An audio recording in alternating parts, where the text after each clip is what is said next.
사랑하는 여러분, 인간이 무엇을 믿는다고 할 때 믿음의 대상에 대한 인식이나 내용의 옳고 그름은 다수결에 의해 결정되거나 혹은 당사자가 지니고 있는 믿음의 강도에 의해 판가름되는 것은 아닙니다. 우리가 지금 대강절 기간을 보내고 있습니다. 이 땅에 오신 메시아, 이 구원자로 오신 예수님, 그 예수님이 이스라엘 땅에 오셨을 때, 공생애를 시작하셨을 때 여러분 기억하십니까? 사단이 찾아와 유혹합니다. 그 유혹의 내용은 이런 것입니다. 내가 정말 메시아라면 돌들을 명하여 떡덩이가 되게 해보라는 것. 내가 정말 구원자라면 높은 곳에서 뛰어내리는 천연력을 보이라는 것. 내가 정말 그리스도라면 자기에게 절 한번 굴복하여 온 세상의 권력을 장악하는 것이 사단의 유혹의 내용이었습니다. 그러나 여러분, 이것은 당시 이스라엘 백성들이 메시아에 대해 품고 있었던 믿음을 대변하는 데 지나지 않았던 것입니다. 이스라엘 백성들이 품고 있던 메시아의 사상은 다른 것이 아닙니다. 자기 땅에 오실 메시아는 돌을 명하여 떡덩이로 변하게 하는 방법을 써서라도 자기들의 가난과 궁핍함을 멸하고 경제적으로 부유한 나라로 만들어주는 것입니다. 그런 믿음을 갖고 있었습니다. 자기 땅에 오실 메시아는, 구원자는 인간이 상상할 수 없는 초능력을 발휘하여 그들이 원할 때마다 그 초능력을 언제나 사용해 줄 거라는 믿음이 있었습니다. 이스라엘 땅에 오실 자기 백성들이 오실 구원자는 어떤 수단과 방법을 써서라도 그들의 지배자인 로마로부터 로마를 물리치고 이스라엘 나라가 세계를 정복하고 전 세계를 다스리는 왕국으로 만들어줄 거라는 믿음이었습니다. 바로 이처럼 이스라엘 민중들이 메시아에 대해 확신하고 있었던 믿음의 내용으로 사단은 예수님을 유혹하였다는 것은 예수님에게 이스라엘 민족 대다수가 원하는, 요구하는 메시아가 되라는 유혹인 것입니다. 그러나 여러분, 이스라엘 백성 절대 다수가 그렇게 믿고 있었음에도 불구하고 예수님께서는 백성들이 믿는 바들의 메시아가 되라는 사단의 유혹을 단호하게 거부하셨습니다. 백성들이 믿음을 그대로 충족시켜 준다면 일시적인 인기 있는 정치가나 거대한 부를 누리는 기업가나 존경받는 지도자가 될 수는 있겠지만, 그러나 여러분, 인간의 죄와 죽음 그리고 생명의 문제를 영원히 해결해주는 참된 메시아가 될 수는 없기 때문인 것입니다. 이것은 여러분, 메시아에 대한 이스라엘 백성들의 믿음은 전혀 잘못된 믿음이었음을 의미하는 것입니다. 그러나 그들은 자신들의 그릇된 믿음을 버리지 않았습니다. 오히려 더욱 고수했습니다. 결국 그로 인해서 이스라엘 백성 대다수가 갖고 있던 그 그릇된 믿음이 이 땅에 오신 메시아를 부정하고 결국은 십자가에 못 박아 죽여버리고 말았습니다. 차라리 그 믿음이 없었던들 자신들의 손으로 메시아를 죽이는 어처구니없는 가오는 범하지 않았을 것입니다. 여러분, 우리가 이처럼 우리가 믿노라 할 때 믿음의 대상에 대한 인식이나 내용의 진위 여부는 어떤 경우에도 다수결에 의해 결정되지는 않습니다. 오늘 본문으로 돌아가시면 베다니에 사는 나사로가 죽었습니다. 그가 죽은 지 나흘째 되는 날 예수님께서 그곳을 친히 찾아오셨습니다. 예수님의 도착 소식을 들은 나사로의 누이는 마르다가 급히 예수님을 맞았습니다. 그리고 이렇게 예수님께 말합니다. 요한복음 11장 21절의 말씀을 보시면, 주께서 여기 계셨더라면 내 오라비가 죽지 아니하였겠나이다. 사랑하는 오라비를 잃은 누이로서 지극히 당연한 하소연이 아닐 수 없습니다. 그러나 여러분, 마르다의 하소연은 다음 같은 고백으로 이어지고 있습니다. 본문 22절에 보시면, 그러나 나는 이제라도 주께서 무엇이든지 하나님께 구하시는 것을 하나님이 주실 줄 아나이다. 여러분, 마르다는 예수님이 어떤 분인지를 정확하게 알고 있었다는 것입니다. 예수님께서 하나님께 무엇을 구하면 하나님께서 반드시 이루어 주실 거라고 마르다 자신은 알고 있다는 것입니다. 다시 말하면 자기는 하나님과 예수님께서 어떤 분이신지 다 알고 있다라는 것이에요. 여러분, 안다의 동사 헬라어는 에이드인데 그 뜻은 본다는 의미예요. 그러니까 이런 거예요. 알기는 알되 희미하게 아는 것이 아니라 눈으로 직접 보아서 확실히 알고 있다라는 말이에요. 이를테면 마르다 자신이 하나님과 예수님에 대해 알고 있는 그것은 분명하고 틀림이 없다는 거예요. 모든 것을 다 알고 있다는 마르다에게 주님께서 본문 23절을 통해 이렇게 말씀하십니다. 내 오라비가 다시 살리라. 여러분, 나사로는 이미 죽었는데 그의 모든 것이 다 끝나버렸는데 주님께서는 그 죽은 나사로가 다시 살아날 거라고 말씀하셨어요. 주님의 말씀에 대한 여러분 마르다의 반응은 24절을 보시면 알 수 있습니다. 마르다가 가로되 마지막 날 부활에는 다시 살 줄을 내가 아나이다. 마르다는 또다시 자기가 안다고 고백합니다. 비록 지금 오라비가 죽었지만 지금은 오라비의 모든 것이 죽음으로 끝나버렸지만 이 세상의 종말이 임하는 그날에 다시 살아날 줄을 잘 알고 있다라고 말하는 것입니다. 그러자 주님께서 이렇게 말씀하십니다. 요한복음 11장 25절 26절 우리 다 같이 읽을까요? 시작. 예수께서 가라사대 나는 부활이요 생명이니 나를 믿는 자는 죽어도 살겠고 무릇 살아서 나를 믿는 자는 영원히 죽지 아니하리니 이것을 내가 믿느냐. 마르다가 알고 믿는 것은 사람이 죽으면 죽음 속에 그대로 머물러 있다가 세상이 끝나는 날 종말의 날에 다시 산다고 믿고 있는 것입니다. 그러나 주님이 하시는 말씀은 주님께서 주님을 믿는 자는 죽어도 죽은 것이 아니라는 말씀입니다. 비록 육체가 죽어 땅속에 장사 지낸 바 되었더라도 그는 여전히 살아있다라는 것입니다. 그래서 여러분 가족들 묘지에 가시면 너무 슬퍼하지 마시기 바랍니다. 이미 살아서 주님 곁에 가 계시는 건데 그냥 생각만 하시고 오시면 돼요. 막 눈물 짓고 이러지 마시고 이미 살아서 주님 품에 계셔요. 죽음 속에 오랫동안 버려졌다가 먼 훗날 살아나는 것이 아니라 주님을 믿는 자는 육체와는 상관없이 아예 영원히 죽지 않는다는 것이 이 사실을 말씀하신 주님께서 마르다에게 이렇게 물으셨어요. 내가 이것을 믿느냐?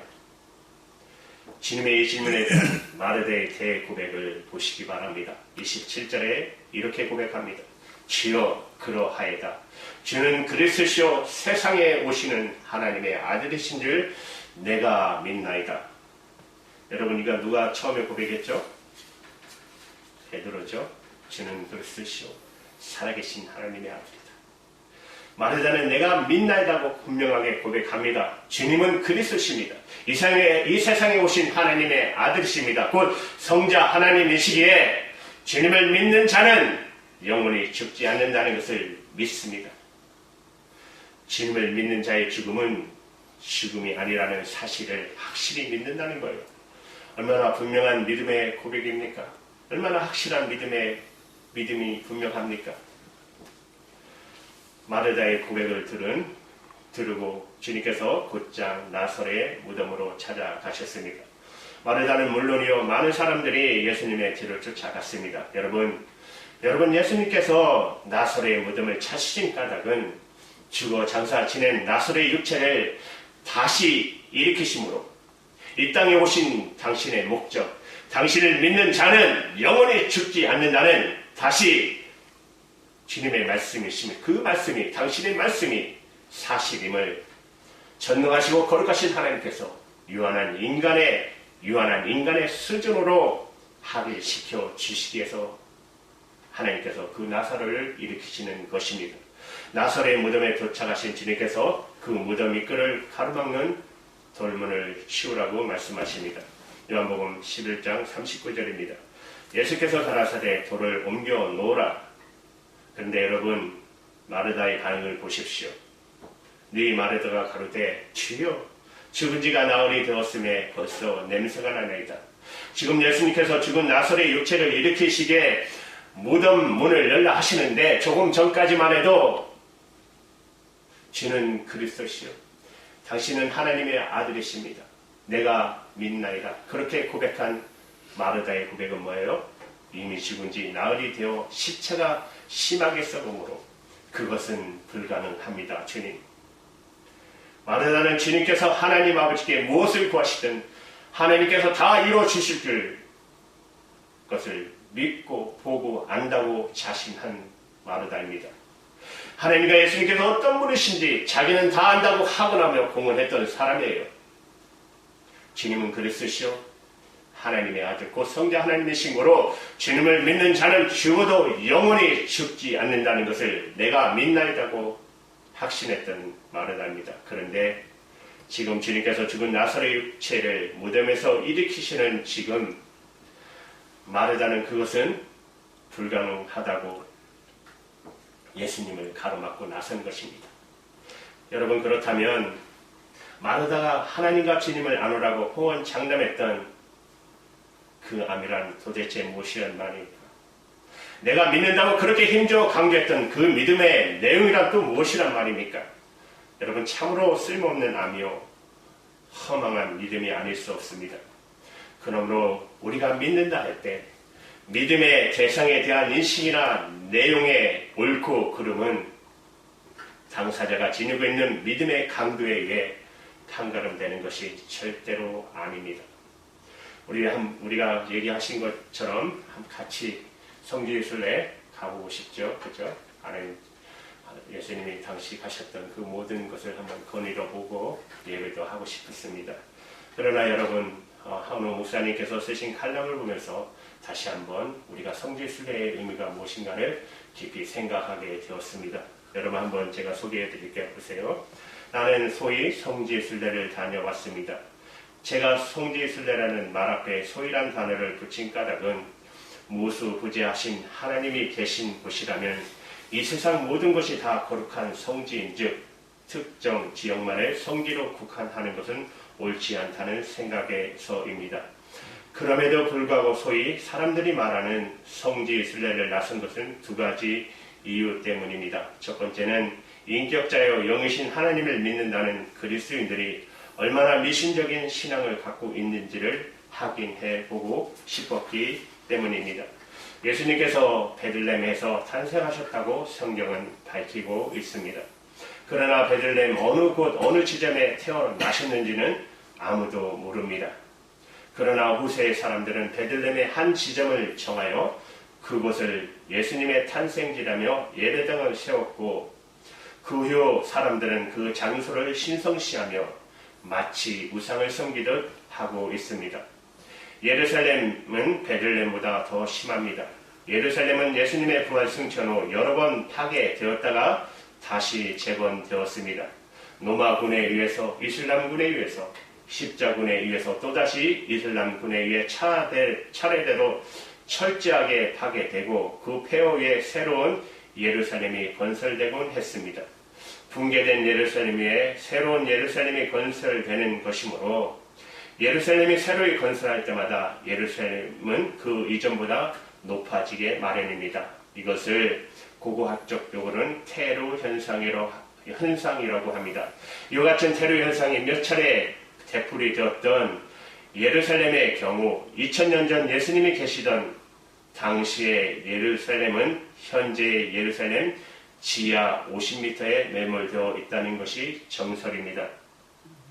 그러므로 지금 예루살렘에서 볼 수 있는 예수님의 유적지는 모두 후세 사람에 의해 인위적으로 만들어진 것입니다.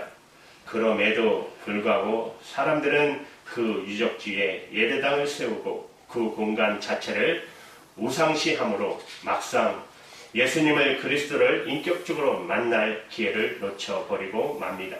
그래서 영이요 인격자신 주님을 믿는 그리스도인의 눈에 보이는 그리스도인과 눈에 보이는 것만을 우상으로 섬기는 미신을 쫓는 사이에 어떤 차이가 있는지 아니면 동일한지 직접 제 눈으로 확인해 보기에 소위 성지순례를 나섰습니다.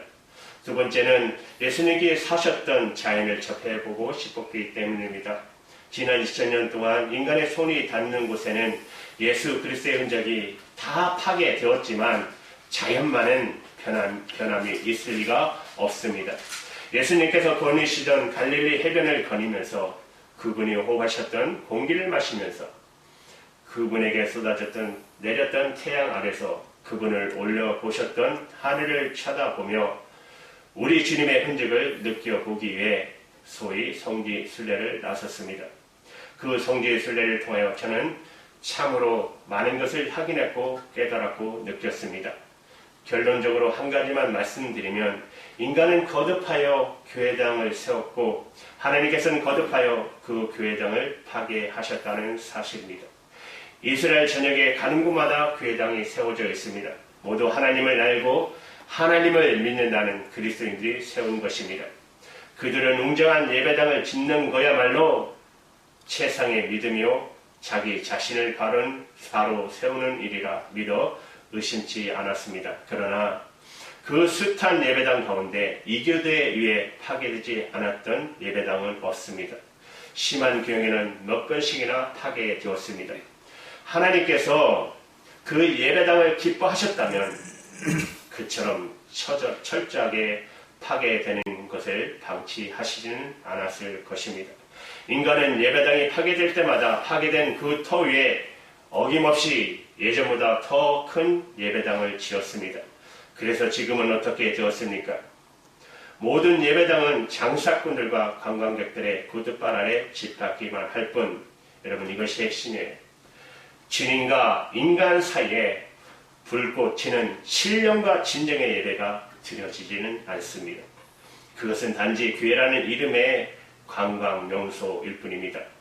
사랑하는 여러분 기억하십니까? 오늘 아까 읽었던 말씀, 제가 기원할 때 읽었던 말씀. 사마리아 여인이 내가 예루살렘에서 예배해야 되니까 그리스 심산에서 예배합니까? 주님 뭐라고 말씀하세요? 예수께서 가라사대 여자여 내 말을 믿어라. 이 산에서도 말고 예루살렘에도 말고 너희가 아버지께 예배할 때가 이르느니 아버지께 참으로 예배하는 자들은 신령과 진정으로 예배할 때가 오나니 곧 이때라. 아버지께서는 이렇게 자기에게 예배하는 자를 찾으시니라. 하나님은 영이시니 예배할 자가 신령으로 진정으로 예배할지니라. 여러분 우리가 하나님을 안다고 하나님을 믿노라고 확신했던 인간의 마음은 실로 하나님과 전혀 무관한 것이었음을 의미합니다. 여러분 좀 공감이 되시나요?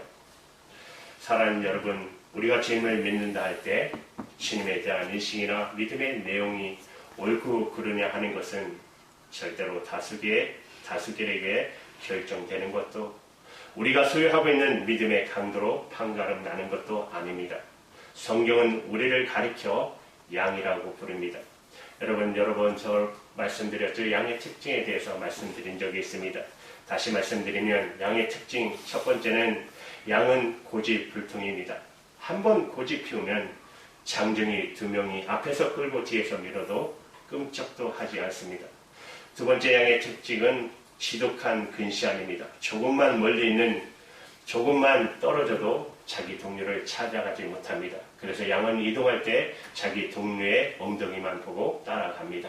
그런데 그 양을 10m만 떨어져 놔도 자기 동료를 찾아가지 못한답니다. 세 번째, 양들은 추운 겨울에는 서로 떨어져 자고 더운 여름에는 꼭 붙어 잔답니다. 여러분 그 이유를 아세요? 그 이유를 들어보면 정말 기가 막힙니다.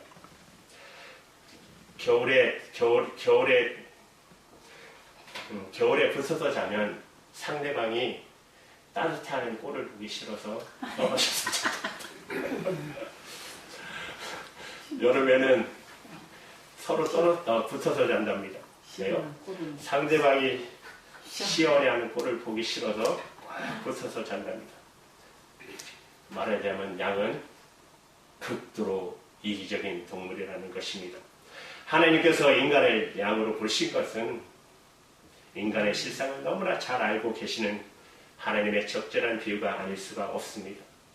인간이란 얼마나 고집불통인지 자신이 한번 옳다 여기면 그것이 거짓된 거라도 포기하지 않습니다.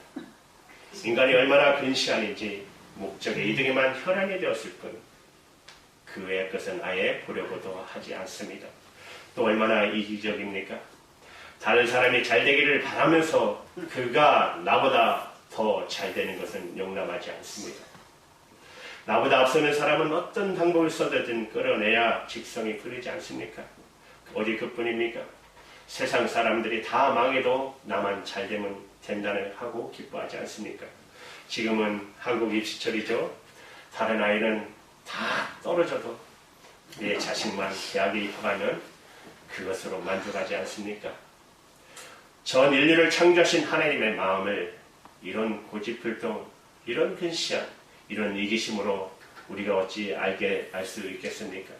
온 인류를 위해 십자가에 돌아가신 주님을 어찌 바른 마음으로 바르게 믿을 수 있겠습니까? 우리는 하나님을 알고 하나님을 제대로 믿는다고 확신하는 바로 그때야말로 오늘 본문 속의 마르다처럼 주님을 가장 멀리 떨어진 순간일 수도 있음을 기억하시기 바랍니다. 그러므로 내가 하나님에 대해 무엇을 알든 무엇을 믿든 그것은 항상 진리 안에서 바르게 교정되어 가야 한다는 것을 인정하는 그 마음만이 참된 암과 바른 믿음을 담을 수 있는 그릇이 될 것입니다. 사랑하는 여러분, 하나님에 대해서 무엇을 알고 계십니까? 지금 무엇을 확신하고 있으십니까? 이 아침 그 암과 그 믿음을 겸손한 마음으로 내려놓으시기 바랍니다. 그 암과 그 믿음을 벗어나지 않으면, 그것을 뛰어넘지 아니하면 지금의 믿음과 암으로부터 우리가 자유하지 아니하면 당신 자신을 우리에게 보여주시기에 지금도 충만한 사랑으로 우리와 함께 하시 계시는 그 주님을 우리가 온전히 만날 수도 없고 그분을 향한 우리 암과 믿음은 성숙해질 수도 없을 것입니다. 여러분 잊지 마십시오. 성경에서 말하는 구원은 언제나 자유입니다. 자유가 있는 곳에 구원이 있고 구원에 있는 곳에 반드시 자유가 있습니다. 이때의 자유란 무엇보다도 깨어있는 진리 앞에 자기 자신을부터 자유함을 잊지 마시기 바랍니다. 사랑하는 여러분, 날마다 하나님 앞에 여러분의 마음을 겸손히 내려놓으셔서 주님을 온전히 알아가는 기쁨을 누리는 저와 여러분의 믿음이 날로 날로 성숙해가는 은혜가 더하시기를 주님의 이름으로 축원합니다. 기도합니다.